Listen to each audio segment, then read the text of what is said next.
नमस्कार. राकट देशा, कणखर देशा, दगडांच्या देशा, नाजूक देशा, कोमल देशा, फुलांच्याही देशा, मंगल देशा, पवित्र देशा, महाराष्ट्र देशा, प्रणाम घ्यावा माझा हा श्री महाराष्ट्र देशा. अशा ओजस्वी आणि तेजस्वी शब्दात गोविंदाग्रजांनी ज्या प्रदेशाचे गौरवगान लिहिले त्या महाराष्ट्राचे हे हिरक महोत्सवी वर्ष. पाहता पाहता संयुक्त महाराष्ट्र अस्तित्वात येऊन 60 वर्षे झाली. एका प्रदेशाचा विचार करता 60 वर्षे हा तसा फार मोठा काळ नाही, परंतु तंत्रज्ञान युगात गुगल हा गुरु आणि विकिपीडिया हे विद्यापीठ मानत वावरणाऱ्या विद्यार्थ्यांच्या एकंदरीत स्मृती स्वभावाचा विचार करता हा हिरक महोत्सवी महाराष्ट्र कोणाच्या आणि कोणत्या विचारधनाच्या बळावरती ताठ मानेने उभा आहे हे नीटपणे कळायला हवे. हा प्रदेश जसा दगडांचा आणि फुलांचा आहे तसाच विचार आणि विवेकाचाही आहे याची जाणीव त्यांना व्हायला हवी. या भावनेतून हिरक महोत्सवी महाराष्ट्राची वैचारिक जडणघडण करणाऱ्या महर्षी विठ्ठलरामजी शिंदे, दुर्गा भागवत, इरावती कर्वे, कॉम्रेड शरद पाटील, डॉक्टर आह साळुंखे, डॉक्टर रावसाहेब कसबे, शेषराव मोरे अशा सखोल अभ्यासातून आपले मूलभूत चिंतन मांडणाऱ्या विचारवंतांच्या निवडक विचारधनाचा परिचय तरुण पिढीला करून देण्याचा प्रयत्न कल्पक विद्यार्थी समूहाच्या माध्यमातून युवा मनवंतर या युट्यूब चॅनलवर आम्ही करत आहोत. याची सुरुवात प्रखर बुद्धिवादी दृष्टिकोनातून परखड पद्धतीने समाज जीवनातील महत्वपूर्ण विषयांची तर्ककठोर चिकित्सा करणारे अलौकिक प्रज्ञावंत नरहर कुरुंदकर यांच्या निवडक ग्रंथांच्या परिचयाने झाली आहे. परिचय नरहर कुरुंदकरांच्या विचारधनाशी या मालिकेत आतापर्यंत शिवरात्र आणि जागर या 2 पुस्तकांचा परिचय मान्यवर अभ्यासकांनी करून दिलेला आहे. नरहर कुरुंदकरांच्या अतिशय महत्वाच्या परंतु काहीशा दुर्लक्षित राहिलेल्या पुस्तकांपैकी एक म्हणजे हैदराबाद विमोचन आणि विसर्जन. या पुस्तकाचा परिचय करून देणारे मान्यवर आहेत डॉक्टर अभय दातार, नांदेड. नांदेडच्या पीपल्स कॉलेजमध्ये राज्यशास्त्र विभागात कार्यरत असलेले डॉक्टर अभय दातार हे मूलतः राज्यशास्त्राचे प्राध्यापक असले तरी साहित्य, संस्कृती, इतिहास, पत्रकारिता अशा निरनिराळ्या विषयात त्यांचा सखोल व्यासंग आहे. सावित्रीबाई फुले पुणे विद्यापीठ पुणे येथून त्यांनी डॉक्टर सुहास पळशीकर यांच्या मार्गदर्शनाखाली भारतीय जनसंघ इन महाराष्ट्र या विषयावर एम.फिल, तर political representation in India, ideas and contestations 1908 to 1951 या विषयावर PhD ची पदवी संपादन केली आहे. ब्लूम्सबरी या प्रतिष्ठित प्रकाशन संस्थेने प्रस्तुत प्रबंधाचे पुस्तक प्रकाशित केले असून ते वाचक प्रिय ठरले आहे. व्यासंगी अभ्यासक याबरोबरच उत्तम अनुवाद करणारे अनुवादक अशी देखील डॉक्टर दातार यांची ओळख आहे. डॉक्टर सदानंद मोरे यांच्या लोकमान्य ते महात्मा या द्विखंडात्मक ग्रंथाचा जसा त्यांनी इंग्रजीमध्ये अनुवाद केला आहे तसेच नरहर कुरुंदकर यांच्या वाटा माझ्या तुझ्या या पुस्तकाचेही इंग्रजीत भाषांतर केले आहे. इतकेच नाही तर आज ज्या पुस्तकाचा परिचय ते करून देणार आहेत ते पुस्तकही त्यांनी इंग्रजीमध्ये भाषांतरित केले आहे. वैचारिक ग्रंथांच्या अनुवादातून मराठी भाषेतील विचारधन वैश्विक स्तरावर घेऊन जाण्याची त्यांची धडपड कौतुकास्पद आहे. संदर्भ संपृक्त परंतु नेमके लेखन आणि भाषण असा त्यांचा स्वभाव आहे.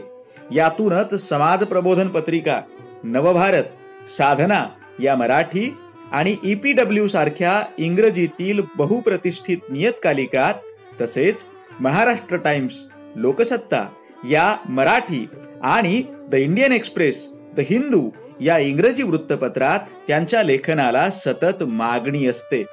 म्हणून तर ज्ञान व्यवहार हाच श्रेष्ठ व्यवहार मानून लेखन, वाचन, चिंतन यामधून आनंदवन भुवनाची निर्मिती करणाऱ्या त्यांच्यासारख्या व्यासंगी अभ्यासकाने प्रस्तुत उपक्रमात सहभागी होऊन कुरुंदकर गुरुजींच्या दुर्लक्षित पुस्तकाचा परिचय करून देणे ही गोष्ट अतिशय महत्वाची आहे.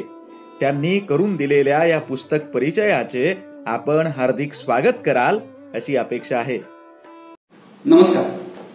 प्राचार्य नगर कुरुंदकरांच्या पुस्तकांचा परिचय करून देण्याच्या या अभिनव उपक्रमामध्ये मी आज प्राचार्य कुरुंदकरांचं हैदराबाद विमोचन आणि विसर्जन या पुस्तकाबद्दल बोलणार आहे.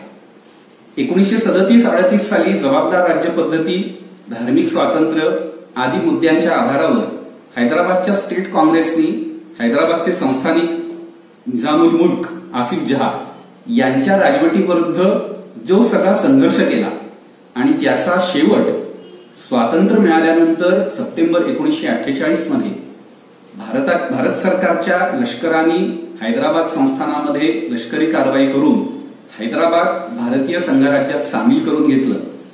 हा सगळा जो पट आहे हा प्राचार्य कुरुंदकरांनी आपल्या या पुस्तकामध्ये मांडलेला आहे. जागर, आकलन, शिवरात्र, अगदी धार आणि काठ या प्राचार्य कुरुंदकरांच्या पुस्तकाच्या तुलनेने हैदराबाद विमोचन आणि विसर्जन हे काहीच दुर्लक्षित असं पुस्तक आहे. एकतर ते बरीच वर्ष बाजारात उपलब्ध नाही, त्यामुळे नवीन पिढीला हे वाचण्याची संधी मिळालेली नाही. हे पुस्तक नेमकं कशाबद्दल आहे याचा एका वाक्यात मगाशी मी उल्लेख केला खरा, परंतु हे प्रकरण हे त्याच्यापेक्षा बरंच मोठं आणि विस्तृत आहे. हैदराबाद संस्थान हे मुघल साम्राज्याच्या पडझडीच्या काळामध्ये मुघल साम्राज्याचे एक अतिशय कर्तबगार सुभेदार मीर कमरुद्दीन चिन किलीच खान आसिफ जहा यांनी 1724 साली दख्खनची सुभेदारी धारण करून एका अर्थाने स्थापन केलं. 1857 मध्ये मुघल साम्राज्य ब्रिटिशांनी खालसा करेपर्यंत नावापुरतं का होईना हैदराबादचे निजाम हे आपल्याला मुघल सम्राटाचे मांडलिक मानत असत. व्यवहारात मात्र ते स्वतंत्र होते. आता या संस्थानाच्या सगळ्या जी चळवळ झाली त्याचं वेगळं एक महत्व काय आहे हे आपण जाणून घेतलं पाहिजे. आपल्यापैकी सर्वांनाच किंवा बहुतेकांना हे माहिती असेल की 1947 साली फाळणीहून जेव्हा भारत स्वतंत्र झाला तेव्हा भारताचे स्थूल मानाने दोन भाग होते. पहिला म्हणजे इंग्रजांच्या थेट अधिपत्याखाली असलेला ज्याला आपण ब्रिटिश इंडिया म्हणत असू, आणि ब्रिटिशांनी ज्या राजेराजवाड्यांकडनं भारत जिंकला त्यांचे जे अवशेष होते ते सगळे संस्थानिक. 1947 मध्ये म्हणजे 15 ऑगस्टच्या आधी भारतामध्ये एक साधारण 550 संस्थानं होती. त्याच्यापैकी बहुतेकांनी आपण आता नवीन भारतीय संघराज्यामध्ये सामील होऊ अशा पद्धतीचे करार केंद्र सरकारबरोबर केले. 3 अपवाद होते त्याला. जम्मू आणि काश्मीर याचा इतिहास बऱ्याच जणांना माहिती आहे. गुजरात मधलं जुनागड जे नोव्हेंबर 47 मध्ये लगेचच भारतामध्ये विलीन झालं, आणि शेवटचं तिसरं हे हैदराबाद. आता या हैदराबाद संस्थानाचं वैशिष्ट्य काय तर ते अतिशय मोठं आणि समृद्ध होतं. 1911 साली या आसिफ जही घराण्याने ज्या घराण्याने हैदराबादवर राज्य केलं त्या घराण्याचे 7वे वारसदार मीर उस्मान अली खान हे 7वे निजाम म्हणून गादीवर आले, आणि त्यांनी हैदराबाद संस्थानाच्या एका प्रकारे आधुनिकीकरणाचा सपाटा लावला. या आधुनिकीकरणाच्या मागे त्यांचा हेतू काय होता तर आपलं संस्थान सशक्त तर व्हावंच, पण पुढे कधी ना कधीतरी आपल्या पूर्वजांनी ज्याप्रमाणे स्वतंत्र राज्य स्थापन केलं होतं त्याप्रमाणे आपण स्वतंत्र राज्य स्थापन करूया. इथे राजवट मुस्लिम राजाची होती, बहुसंख्य प्रजा ही हिंदू होती, त्यामुळे स्वाभाविकच राजा एका धर्माचा आणि प्रजा दुसऱ्या धर्माची, जे इतर संस्थानात होत होतं तसाच ताणतणाव हैदराबादमध्ये सुद्धा होता. मात्र हैदराबादच्या निजामांचं जे सगळं धोरण होतं ज्याचं सविस्तर वर्णन प्राचार्य कुरुंदकरांनी आपल्या पुस्तकात केलेलं आहे ते कोणत्या स्वरूपाचं होतं तर आपली भाषा अर्थात उर्दू, आपल्या धर्माचे जे लोक आहेत त्यांना राज्यकारभारामध्ये महत्वाचं स्थान देणं, ह्या सगळ्यातनं एकूणच हैदराबादचं स्वरूप हे मुस्लिम राजवट असं लोकांच्या मनावर बिंबवून तेच त्याचं खरं स्वरूप आहे असं निजामाचा प्रयत्न होता. 1937-38 मध्ये निजामाच्या राजवटीबद्दलचा सगळा जो असंतोष होता त्याची अभिव्यक्ती झाली, आणि महात्मा गांधींच्या प्रेरणेने हैदराबाद स्टेट काँग्रेस ही स्थापन झाली. स्वामी रामानंद तीर्थ ज्यांनी हैदराबाद मुक्ती संग्रामाचं नेतृत्व केलं ते सुरुवातीला या सगळ्या संस्थापनेच्या प्रक्रियेमध्ये सक्रिय होते. ते सुरुवातीला महासचिव किंवा जनरल सेक्रेटरी होते आणि नंतर कालांतराने ते अध्यक्षही झाले. परंतु निजामाच्या राजवटीविरोधात ही जी सगळी चळवळ होती ती पहिल्या टप्प्यामध्ये प्रजेचे हक्क आणि जबाबदार शासन पद्धती या सगळ्यासाठी होती. 1947 मध्ये जेव्हा निजामाने असं जाहीर केलं की आपण भारतात सामील होणार नाही, पाकिस्तानात सामील होणार नाही, आपण स्वतंत्र राहणार आहोत, याच्या विरोधामध्ये हैदराबाद स्टेट काँग्रेसनी सगळी जी चळवळ उभी केली ती सुरुवातीला अहिंसक सत्याग्रहाची होती. या अहिंसक सत्याग्रहाने फार काही हाती लागत नाही हे लक्षात आल्यानंतर शस्त्र हातात घेण्याचा निर्णय घेतला आणि प्राचार्य कुरूंकरांनी जी नोंद केलेली आहे ती माझ्या मते अतिशय लक्षणीय आहे. या सशस्त्र उठावाला खुद्द महात्मा गांधींचे प्रत्यक्ष अप्रत्यक्ष आशीर्वाद होते, त्यांची संमती होती. परंतु सशस्त्र उठाव जरी केला तरी हैदराबादच्या निजामाच्याकडचं जे सैन्य होतं हे अतिशय शस्त्र सुसज्ज होतं.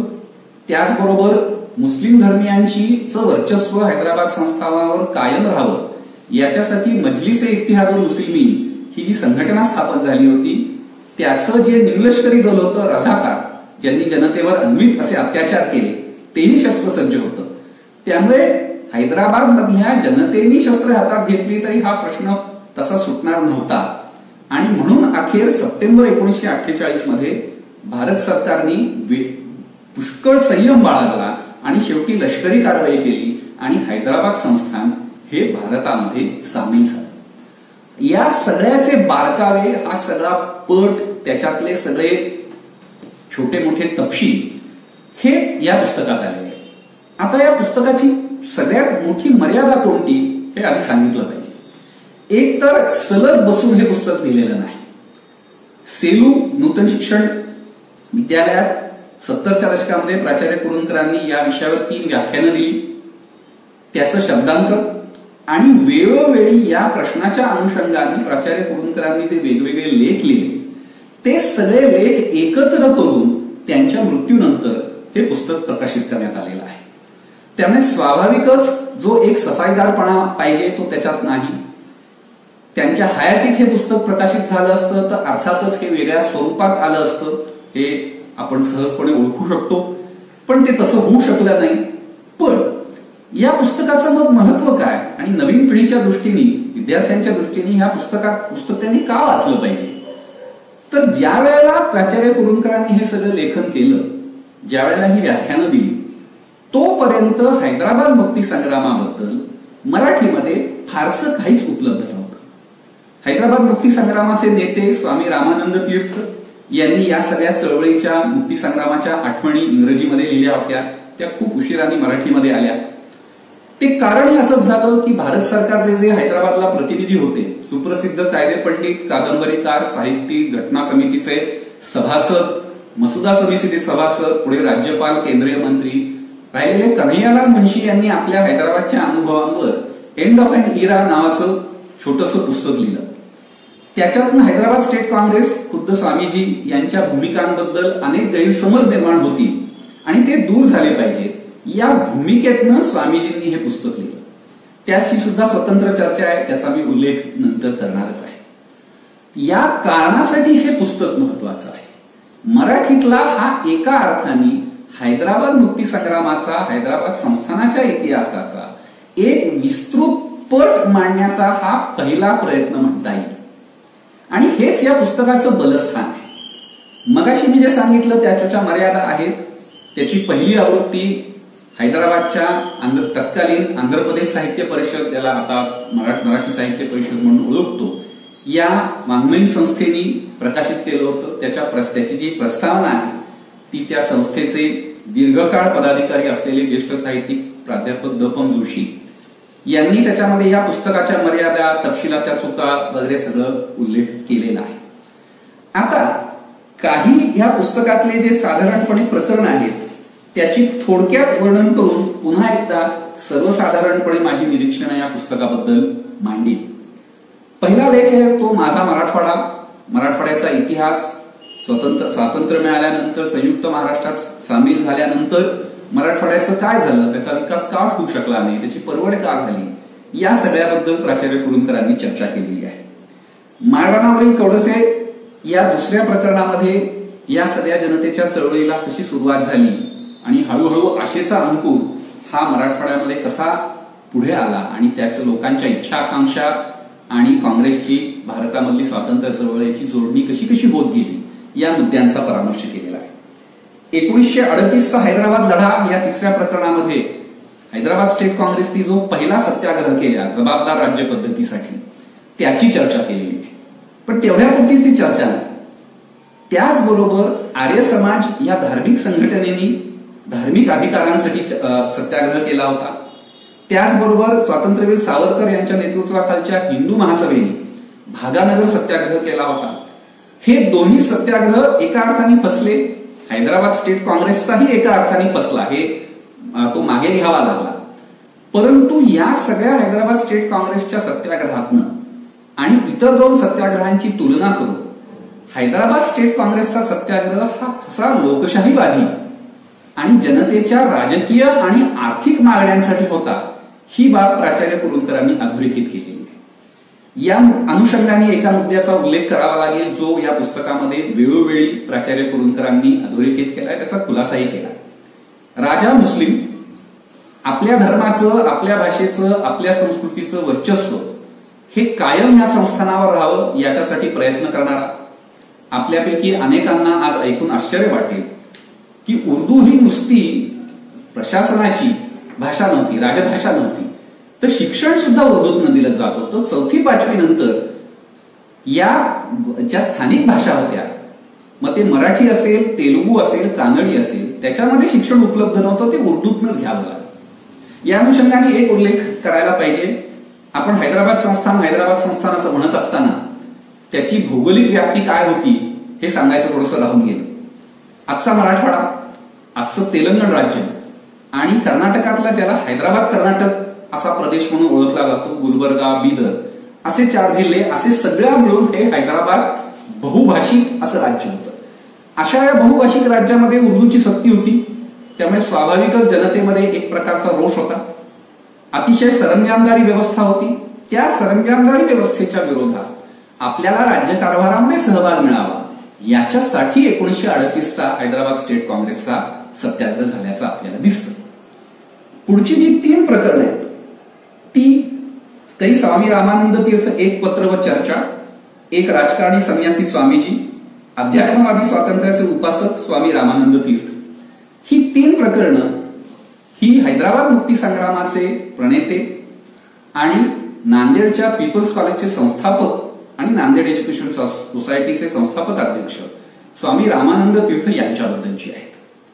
आता ह्याच्यामध्ये एक गोष्ट आपण लक्षात ठेवली पाहिजे की प्राचार्य कुरूंकरांना स्वामीजींचा दीर्घकाळ सहवास लाभला. त्यांनी स्वतः त्याच्यात नोंदवलेला आहे. 1962 साली स्वामीजी राजकारणातून निवृत्त झाले आणि त्याच्यानंतर पुढच्या 1970च्या दशकात त्यांचं निधन होईपर्यंत जवळजवळ दशकभर हा सहवास त्यांना लाभला. प्राचार्य कुरूंकरांबद्दल स्वामीजींना अतिशय जिव्हाळा होता. तितकाच आदर प्राचार्य कुरूंकरांना स्वामीजींबद्दल होता. हे सगळं वाचताना त्याचे सहजपणे जाणवतं. या 3 लेखांमध्ये स्वामीजींचं कर्तृत्व, त्यांचं मराठवाडा आणि हैदराबादच्या मुक्ती संग्रामामध्ये योगदान काय हे अतिशय उत्तम रीतीने प्राचार्य कुरूंकरांनी अधोरेखित केलेला आहे. एक विशेष जो पहिला लेख आहे स्वामी रामानंद तीर्थ एक पत्रवर चर्चा, ही नोंदवावीशी वाटते. स्वामीजींनी जे अनुभव लिहिले त्याच्यामध्ये अनेक ठिकाणी अनेक बाबींबद्दल त्यांनी मौन बाळगलेलं आहे. प्राचार्य कुरूंकरांना त्याच्याबद्दल अर्थातच कुतूहल आहे. ते त्यांच्याकडनं जाणून घेण्याची त्यांची इच्छा आहे. आणि इथे प्राचार्य कुरूंकरांची जी चिकित्सक आणि निर्भीड वृत्ती दिसते या पहिल्या लेखामध्ये, ती कशी, तर स्वामीजींबद्दल प्रचंड आदर असून सुद्धा तुम्ही अमक्या तमक्या गोष्टीबद्दल मौन का बाळगलं, याच्या मागचं सत्य काय आहे हे जाणून घेण्यासाठी अतिशय ज्याला आपण पॉइंटेड असे प्रश्न त्यांनी विचारले. स्वामीजी आध्यात्मिक वृत्तीचे असल्यामुळे त्यांनी या अनेक प्रश्नांना उत्तर दिली नाही. त्यांची याच्याबद्दलची भूमिका अशी आहे की मी जे कार्य करायचं होतं ते केलं, त्याच्याबद्दल लोकांना काय वाटतं ते लोक ठरवतील, मी त्याचे खुलासे करत बसणार नाही. सरदार पटेलांनी माझ्यावर अन्याय केला का, नेहरूंचे माझे संबंध कसे होते वगैरे वगैरे या तपशिलांबद्दल ते फार बोलू इच्छित नाही. पूज्य स्वामीजींची एकूण भूमिका ही कर्मयोगाची आहे. मी कर्म केलं, आता त्याचे परिणाम झालेले आहेत, त्याची चर्चा करण्यात अर्थ नाही. पण मगाशी जो मी मुद्दा मांडला तो या तिन्ही लेखांमध्ये दिसतो की सत्य जाणून घेण्याच्या इच्छेपोटी पूज्य स्वामीजींबद्दल प्रचंड आदर असून सुद्धा काही प्रश्न त्यांनी प्राचार्य कुरूंकरांनी अतिशय आजच्या दृष्टीने सुद्धा धीटपणे विचारलेले आहेत. त्यावेळेला प्राचार्य कुरूंकर हे साधे प्राध्यापक होते. महाराष्ट्रात ख्यातनाम विचारवंत म्हणून त्यांचं नाव होत होतं. स्वामीजी स्वातंत्र्य सैनिक, माजी खासदार आणि मुख्य म्हणजे प्राचार्य कुरूंकर ज्या त्या महाविद्यालयामध्ये शिकवत होते त्या संस्थेचे ते अध्यक्ष होते.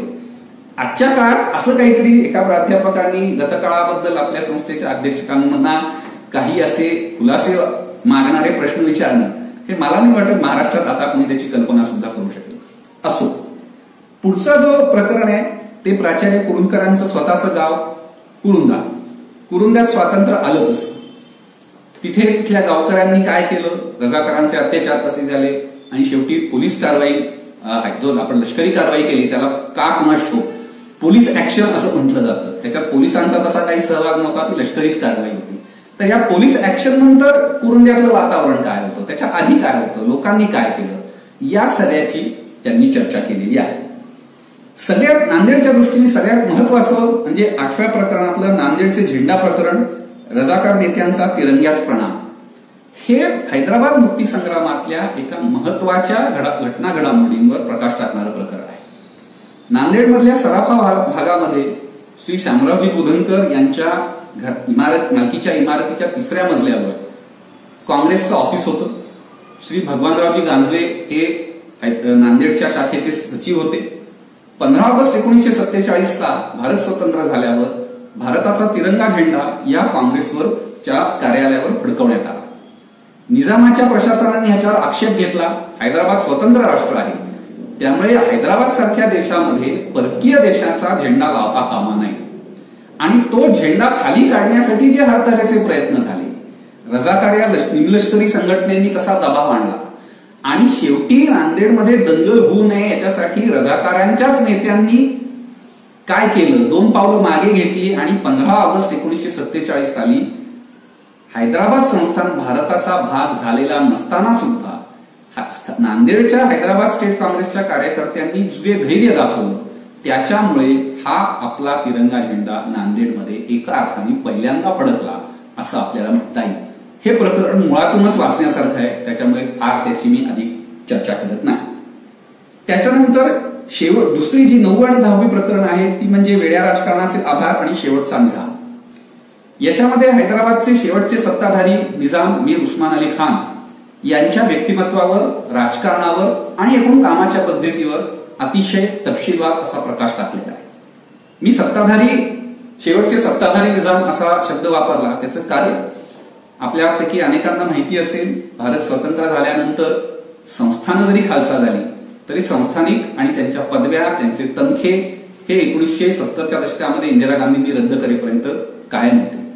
7व्या निजामांच्या निधनानंतर त्यांच्या नातू हे त्यांचे उत्तराधिकारी होऊन 8वे नामधारी का होईना पण 8वे निजाम म्हणून त्यांनी काही काळ गादी सांभाळली. या सगळ्यामध्ये निजामांनी आंतरराष्ट्रीय पातळीवर, देशाच्या पातळीवर काय काय प्रयत्न केले जेणेकरून 1947ला ब्रिटिश निघून गेल्यानंतर हैदराबाद संस्थान हे स्वतंत्र राहील. या सगळ्या प्रयत्नांचा प्राचार्य कुरूंकरांनी अतिशय तपशीलवार मांडणी केलेली आहे. त्याचं कारण त्यांनी सांगितलेलं आहे आणि ते माझ्या मते अतिशय महत्वाचं आहे. ते म्हणजे सर्वसाधारणपणे 7व्या निजामाची जी प्रतिमा जनमानसात आहे, अतिशय कंजूस, कारस्थानी, आफूच व्यसन असणारा व्यक्ती, अशी जी सगळी प्रतिमा आहे, एक बावळट माणूस, ही प्रतिमा कशी अर्धसत्य आहे हे प्राचार्य कुरूंकरांनी अतिशय व्यवस्थितपणे मांडलेलं आहे. या सगळ्या प्रतिमेच्या मागे दडलेला अतिशय धूर्त, चाणाक्ष आणि जगातल्या घडामोडींचा आवाका असणारा एक राजकारणी पुरुष होता हे त्यांनी अतिशय व्यवस्थित उलगडून दाखवलेलं आहे. नंतरचं जे प्रकरण आहे ते एजंट जनरल कन्हैयालाल मुंशी यांच्याबद्दल आहे. मगाशी मी उल्लेख केला, कन्हैयालाल मुंशी यांनी एंड ऑफ एन एरा या पुस्तकातून हैदराबाद मुक्ती संग्रामाबद्दल बरेच गैरसमज निर्माण झाले आणि मग पूज्य स्वामीजींनी आपलं आत्मवृत्त लिहिलं. माझ्या मते या सगळ्या प्रकरणामध्ये मुंशींच्या कारकिर्दीचा जो प्राचार्य कुरूंकरांनी आढावा घेतलेला आहे, काही ठिकाणी अतिशयोक्ती जाणवते, काही ठिकाणी मुंशींवर अन्याय केलाय का असा प्रश्न मनात निर्माण होतो. भारत सरकारचे प्रतिनिधी म्हणून कन्हैयालाल मुंशी हैदराबादमध्ये होते. तिथे त्यांना काही प्रमाणात वावर करता येत होता, पण अनेक वेळा त्यांच्या जीवाला धोका होता असं दिसतं. आणि एकूणच निजामाची राजवट टिकावी याच्यासाठी मुंशींनी काही प्रयत्न केले असा कुरूंकरांच्या मांडणीचा रोख आहे. तो वरकरणी पाहता अतिशयोक्त आणि मुंशींवर अन्याय करणारा वाटतो. त्यामुळे ह्या मुद्द्यावर अधिक संशोधन केलं तर काही गोष्टी या नव्याने प्रकाशात येतील. त्याच्यानंतर हैदराबादचे विलिनीकरण, ही सगळी विलिनीकरणाची प्रक्रिया कशी पार पडली याचा काही तपशील आहे. आणि मग एका पुस्तकाची प्रस्तावना आहे. हैदराबाद मुक्ती संग्रामातील काही कथा या अशोक परळीकरांच्या पुस्तकाची ती प्रस्तावना आहे. ते झालं 13व प्रकरण. आणि 14, 15 आणि 16 या प्रकरणांमध्ये ही सेलूला दिलेली भांगडिया स्मारक व्याख्यानमालेतली 3 व्याख्यान आहेत. आता या सगळ्या अनुषंगाने मगाशी अगदी सुरुवातीला जो उल्लेख केला, वेगवेगळ्या वेळेला वेगवेगळ्या प्रसंगी या विषयावर लिहिलेले सगळे लेख एकत्र केले असल्यामुळे अनेक लेखांमध्ये तोच विषय वेगवेगळ्या पद्धतीने वेगवेगळ्या क्रमाने मांडण्यात आलेला आहे. त्यामुळे वाचताना पुनरुक्ती होते, पण पुस्तक कंटाळवाणं होत नाही. कारण का काही गोष्टी नव्याने आपल्याला पुन्हा वाचून त्या मनामध्ये एक प्रकारे आपल्याला नुसता त्या नीटच्या लक्षात राहतात. आता एवढं सगळं असून सुद्धा काही गोष्टींचा उल्लेख या पुस्तकामध्ये नाही, त्याची थोडीशी मी चर्चा करतो. ऑगस्ट सप्टेंबर 1948 मध्ये हैदराबादच्या निजामातर्फे संयुक्त राष्ट्रसंघाच्या सुरक्षा परिषदेमध्ये हैदराबादने तक्रार केली की भारत आमच्यावर आता लष्करी कारवाई करणार, आक्रमण करणार आहे, आमचं अस्तित्व हे नष्ट करणार. त्या सगळ्या आंतरराष्ट्रीय पातळीवरच्या हालचालींची जेवढी चर्चा करायला पाहिजे होती तेवढी या पुस्तकात झाल्याचं दिसत नाही, असं माझं व्यक्तिगत मत आहे. काश्मीर प्रश्नाचं आंतरराष्ट्रीयकरण झाल्यामुळे आपल्या देशाला जे काही भोग भोगावे लागते ते आजही आपण भोगत आहोत. हैदराबादमध्ये असं त्याच्या बाबतीमध्ये असं काहीतरी होण्याचा मोठा धोका होता. तो सप्टेंबर 48 मध्ये लष्करी कारवाई, ज्याला पोलीस ऍक्शन म्हटलं जातं, ती करून हा आपण शिताफीने टाळला. हे अनेकांना माहिती नसेल, पण पाकिस्तान अधूनमधून काश्मीर प्रश्नाबरोबरच सुरक्षा परिषदेने हैदराबादच्या प्रश्नाची सुद्धा दखल घ्यावी असं पत्र संयुक्त राष्ट्रसंघाला पाठवत असतं. त्यामुळे हा प्रश्न त्या अर्थाने संपलाय का असा आपल्याला कदाचित मनामध्ये शंका उपस्थित होऊ शकते. म्हणून या मुद्द्याची चर्चा व्हायला पाहिजे होती. दुसरा मुद्दा जो अतिशय दुर्लक्षित राहिलेला आहे, 1948 मध्ये फेब्रुवारीमध्ये तत्कालीन भारतीय कम्युनिस्ट पक्षाने हे जे स्वातंत्र्य भारताला मिळालेलं आहे ते खोटं आहे आणि आता सशस्त्र उठाव करून आपण सत्ता हस्तगत केली पाहिजे चीनच्या धर्तीवर, अशी घोषणा केली. शहरी भागातला हा उठाव फसला आणि त्यामुळे तेलंगण या आज जे तेलंगण राज्य आहे, हैदराबाद संस्थानाचा भाग, तिथल्या ग्रामीण भागामध्ये कम्युनिस्टांच्या प्रेरणेने मोठ्या प्रमाणात उठाव होता असं कम्युनिस्टांचं म्हणणं आहे. पी सुंदरय्या नावाचे मार्क्सवादी कम्युनिस्ट पक्षाचे जे ज्येष्ठ नेते होते त्यांनी तेलंगणा पीपल्स स्ट्रगल याच्याबद्दल एक सविस्तर ग्रंथ लिहिलाय. माजी कुलगुरू प्राध्यापक दना धनाग्रे यांच्यासारख्या अभ्यासकांनी आपल्या अभ्यासात त्याच्यावर एक प्रकरण लिहिलेलं आहे. इतर काही परदेशी अभ्यासकांनी सुद्धा त्याच्यावर लिहिलेलं आहे. कम्युनिस्ट दृष्टिकोनातनं जी हैदराबादच्या वरच्या लष्करी कारवाईबद्दलची जी मांडणी होती ती साधारणपणे अशी आहे की हा सगळा जमीनदार विरोधी जो उठाव होता तो रोखण्यासाठी केंद्र सरकार म्हणजे मुख्यतः सरदार पटेल यांनी ही लष्करी कारवाई केली. कारण का काँग्रेसचा पाठीराखा वर्ग हा जमीनदार होता, काँग्रेसला इथली जमीनदारी व्यवस्था टिकवायची होती आणि म्हणून त्यांनी ही लष्करी कारवाई केली. निजामाची राजवट, रजाकार, हिंदू मुस्लिम प्रश्न हे सगळे अनुषंगिक आहेत अशी ती त्यांची मांडणी होती. ह्या मांडणीचा परामर्श पुरेशा प्रमाणामध्ये या पुस्तकात आलेला नाही. ही मांडणी कम्युनिस्टांकडनं वारंवार होत असते, पण ह्याची चर्चा तशी फारशी प्राचार्य कुरूंकरांनी केलेली नाही. एक मुद्दा हा त्याच्यामध्ये लक्षणीय आहे आणि तो हैदराबाद बद्दलच्या जे इतर सगळं साहित्य आहे त्याच्यामध्ये फारसा येत नाही. तो म्हणजे निजामानीच आपली राजवट अधिक पक्की होण्यासाठी आपले जे धर्मबांधव आहेत त्यांचं संघटन करण्यासाठी एक संघटना स्थापन केली, ती म्हणजे मजलिस ए इत्तेहादुल मुस्लिमीन. त्याचे सुरुवातीचे नेते बहादूर यार जंग हे अतिशय खरडे वक्ते होते. त्यांचं संशयास्पद परिस्थितीत निधन झालं. कोणी म्हणतं निजामानीच त्यांना विष प्रयोग करून त्यांचा मृत्यू करून घेतला.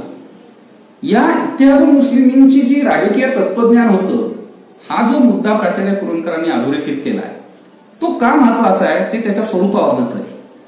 निजामाबद्दल निष्ठा अर्थातच, पण निजाम हा अमर्याद सत्तेचा धनी नसून तो हैदराबादच्या मुस्लिम राजवटीचा किंवा मुस्लिम जनतेचा नेता आहे. हैदराबाद संस्थानावरचं सार्वभौमत्व, संपूर्ण सत्ता ही निजामाच्या हातात नसून तिथल्या मुस्लिम जनतेच्या हातात आहे आणि त्यामुळे सार्वभौम मुस्लिम जनता आहे. निजाम केवळ या सार्वभौमत्वाचं एक प्रतीक आहे, त्या सार्वभौमत्व व्यवहारात आणणारी व्यक्ती आहे. त्यामुळे सत्ता निजामाची म्हटलं तर आहे, म्हटलं तर नाही. ही जी मांडणी आहे ही अर्थातच मीर उस्मान अली खान यांना पटणार नव्हतीच. त्यामुळे काही काळ हे सगळा जो बहादुर आजम यांचा मृत्यू वगैरे ते ह्याला ही सगळी पार्श्वभूमी आहे हे त्यांनी नोंदवलेलं आहे. मगाशी ज्या मुद्द्याचा उल्लेख केला तो अर्थातच बहुसंख्य प्रजा हिंदू, राज्यकर्ते मुस्लिम. त्यामुळे या सगळ्या लढ्याला हिंदू विरुद्ध मुस्लिम असं चित्र सहजपणे देता आलं असतं. निजाम आणि त्याच्या पाठीराख्यांनी ते दिलं. या अनुषंगाने हैदराबाद मुक्ती संग्रामामध्ये जे काही मोजके मुस्लिम सामील झाले त्यांच्याबद्दलही प्राचार्य कुरूंदकरांनी लिहिलेलं आहे. ते सामील झाले ह्याचं महत्व काय तेही प्राचार्य कुरूंदकरांनी नोंदवले. निजामाच्या राजवटीचं स्वरूप काय होतं, जे मागाशी अनेक वेळा याचा उल्लेख झाला की मुस्लिम धर्मियांचं निजामाच्या माध्यमातून वर्चस्व कायम राहावं ही निजामाची इच्छा होती. जे मुस्लिम हैदराबाद स्टेट काँग्रेसच्या सत्याग्रहात सामील झाले ते हे जाणून होते की आपला जर सत्याग्रह यशस्वी झाला तर आपली आणि आपल्या धर्मबांधवांची जी महत्वाची पोझिशन आहे या सगळ्या संस्थानामध्ये, जे वर्चस्व आहे ते नाहीसं होणार आहे. ते नाहीसं करण्यासाठी हे या चळवळीमध्ये सामील झाले. हे त्यांच्या सहभागाचं महत्व आहे हे प्राचार्य कुरूंदकरांनी आवर्जून नोंदवलेलं आहे. ह्या मुद्द्याची सुद्धा आपल्या सगळ्यांनी दखल घेतली पाहिजे. रजाकारांच्या विरोधात निर्भीडपणे लिहिणारे पत्रकार शोएबुल्ला खान यांचा हैदराबादमध्ये भर रस्त्यावर खून करण्यात आला. त्यांच्या हुतात्म्याबद्दल लिहिलेलं आहे. हुतात्मा गोविंद पानसरे, हुतात्मा बहिरजी शिंदे यांच्या हुतात्म्याबद्दलच्या हकीकती प्राचार्य कुरूंदकरांनी नोंदवलेल्या आहेत. आणि या सगळ्या 3 व्याख्यानांमधनं अनेक असे तपशील आपल्या पुढे येतात. परंतु मगाशी म्हटल्याप्रमाणे वेगवेगळ्या वेळेला वेगवेगळ्या प्रसंगी हे लेख व्याख्यानं दिलेली आहेत, पुनरुक्ती आहे.